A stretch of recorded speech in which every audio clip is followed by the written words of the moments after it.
What is good, people? It is Open Night, and today I am returning with a Team Tech video on some amazing spice that I got right here. That is Venusaur.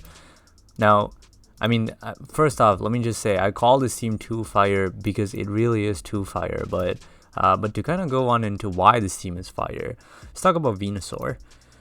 Now, Venusaur, it's a classic. If you don't like Venusaur, you need to go see a therapist because you clearly have problems. Who doesn't like Venusaur? Venusaur is a classic. It's an amazing Pokemon, and it's always been a fan favorite, right? And today we're just bringing it on to the ladder just to smash some people.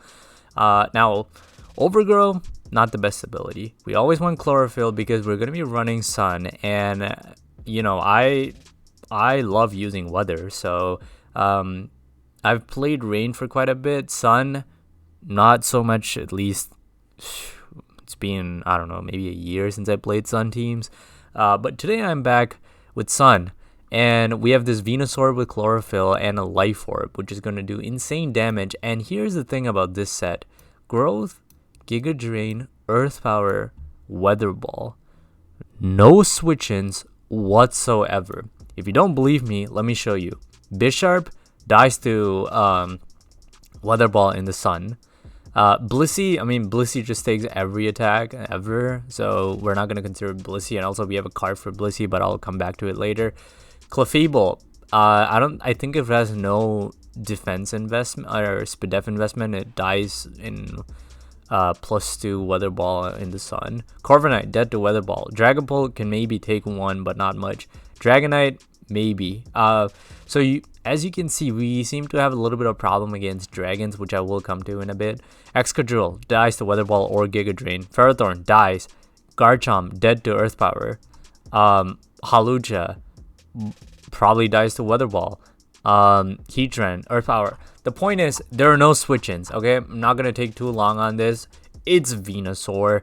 It does what it does under the sun, and what that is go apeshit, okay? Now, about the set in itself, the interesting thing about Growth is Growth will raise your attack and your special attack by 2 if you're in Sun.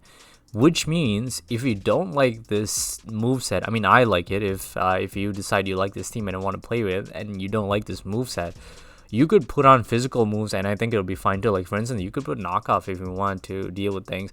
This is just the most consistent, and also it lets you make use of Venusaur's moderately good special attack stat to just blow a hole in things. That's why we're going with it. Venusaur isn't the most powerful Pokemon. Like, don't get me wrong, it is a classic, but I don't think it's the most powerful, because, look at this thing. It's an RUBL right now.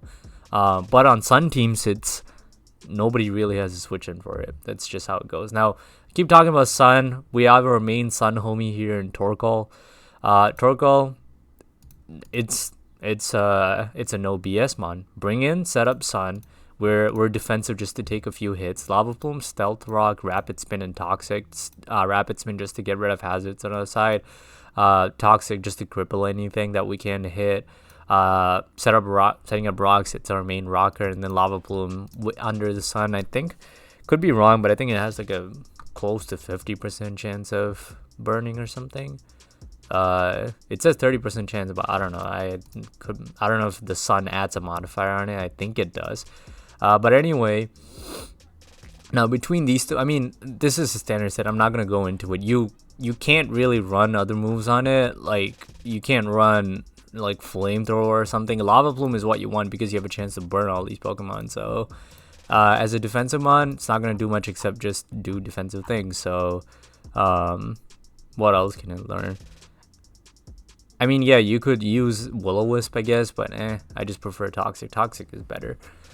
Anyway, between these two, we have a strong core. Obviously, Venusaur is a very well-known core in VGC. I'm currently rocking it on card right now.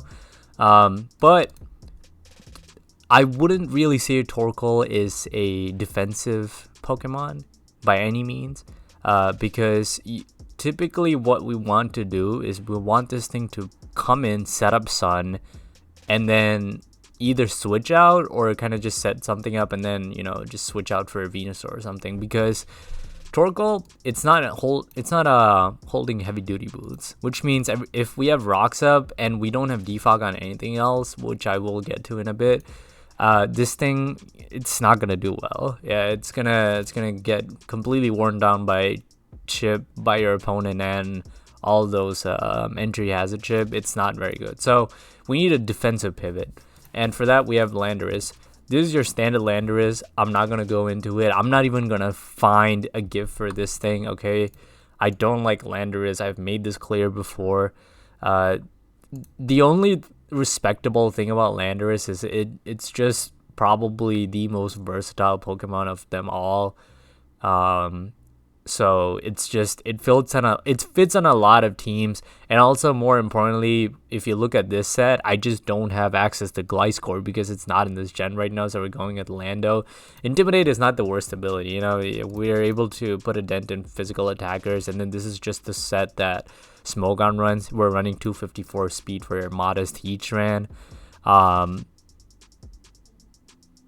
Wait a sec, why am I max attack? No, I want to be max HP. There we go. Not max attack, damn. Okay, yeah, so you wanna run max HP instead. Right? I might have been playing a few games with max attacks that are max HP. I still won, so that should kind of tell you how powerful this team is, right? So yeah, we have max HP Rocky Helmet, so we'll be able to tank quite a number of hits, and then knock off Stealth Rock. Oh yeah, so about double rocks. So Torkoal and Landorus kind of have this synergy where as long as you're not using a water type move on these, which is obviously what these are weak to, and even then Drought kind of dampens water moves, so it's not really much of a problem. But the thing is, whatever wants to defog on Torkoal, probably like Lando, like if you want to force it out with Earthquake while also being able to defog, you can go straight into our own Lando and then set up rocks again, because setting up hazards is really good for Venusaur to break in the late game, because you just need that one turn to be able to click growth, and that just might be enough for your opponent to switch out, because any of the other moves could probably kill him. So this pressure is really good. Lando, I think there are better options out there. I've tried playing with Latias. I've tried playing with what else did I try playing with? Latias. I think I tried Aegislash.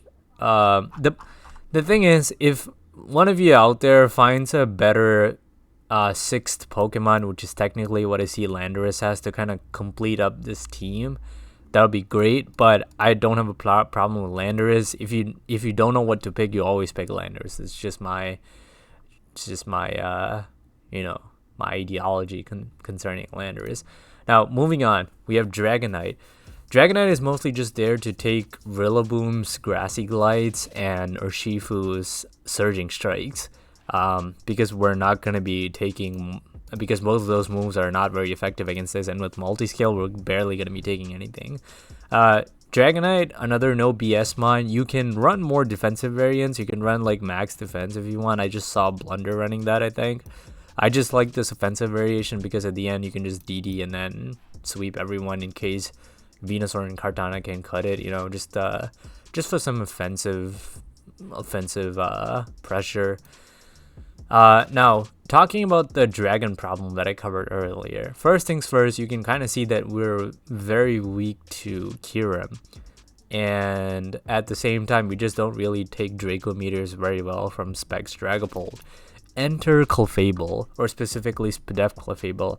I don't know why, but everyone on the ladder is kind of running defensive Clefable, and I just love Spadef Clefable because this thing can take a lot of hits, like Dazzling Gleam from a Specs Coco, and this thing takes like 30 something percent, so it's amazing. And with this particular set, Flamethrower, just for the Sun synergy, will be able to hit Pokemon a lot harder. T-Wave is there because I prefer this to, I think Cleflin's Toxic, right? Yeah. T-Wave is there to cripple everything. As you can see, we don't really have speedy Pokemon. I guess Venusaur under Sun is pretty fast, and after that, but the only unboosted speedy Pokemon, or the fastest unboosted Pokemon we have, is Kartana at 348, which is decent, but if we're caught on the back foot, it's really bad because we'll be losing momentum.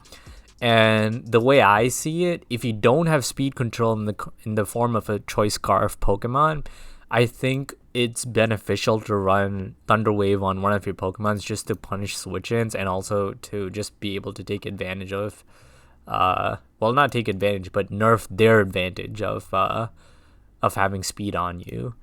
So that's where Clef comes in, and most special attacks, including Kyurems, you should be able to take with this Clef.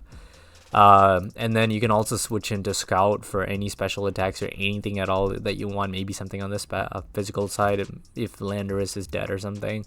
Clefable, just Clefable things. Another no BS mod. Now finally, to kind of finish out that Sun synergy, we have Kartana with a Life Orb.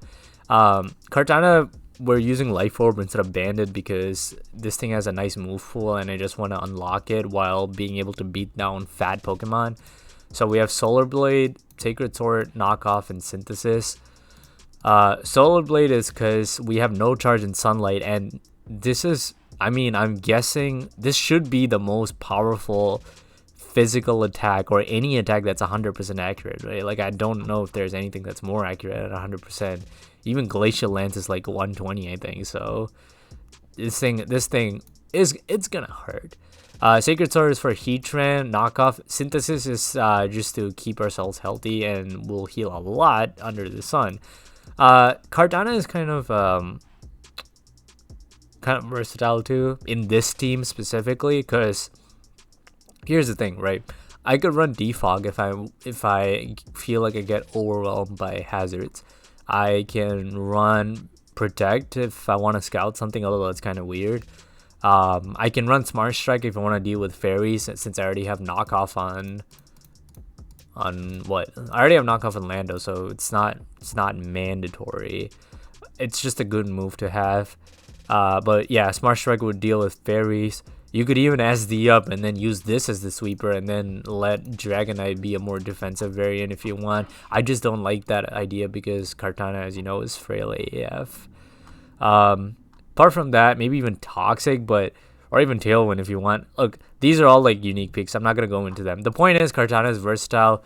You can run it however you want, and it's amazing. I love Kartana, and I'm really, really proud of this team because it just puts in so much work. Like, this team took me to the 1700s and kind of kept me there. Like, previous teams, they would kind of take me to a high rating and then they would just lack consistency. But the most important thing that I notice about this team is that it actually is consistent because we do have defensive switch-ins and enough offensive pressure that we're able to take, just sweep our opponents if they're caught sleeping for even a second. But that'll be the whole team. Hope I didn't rush it, but if you guys do want like more in-depth videos, do let me know. I'm just trying to I know like this is still a lot of strategy, but I don't think this is even remotely close to how much time I spent building this team. So following this, I'm not gonna talk for the games. I'm just gonna put some music on and you guys can enjoy the 3 games that I have with this after this. If you like this team, obviously please like and subscribe and leave a comment saying what you liked. It'll help my channel grow, and the whopping 6 subscribers that I have right now has a chance to maybe grow to 10 someday. And yeah, that's all from me, so peace.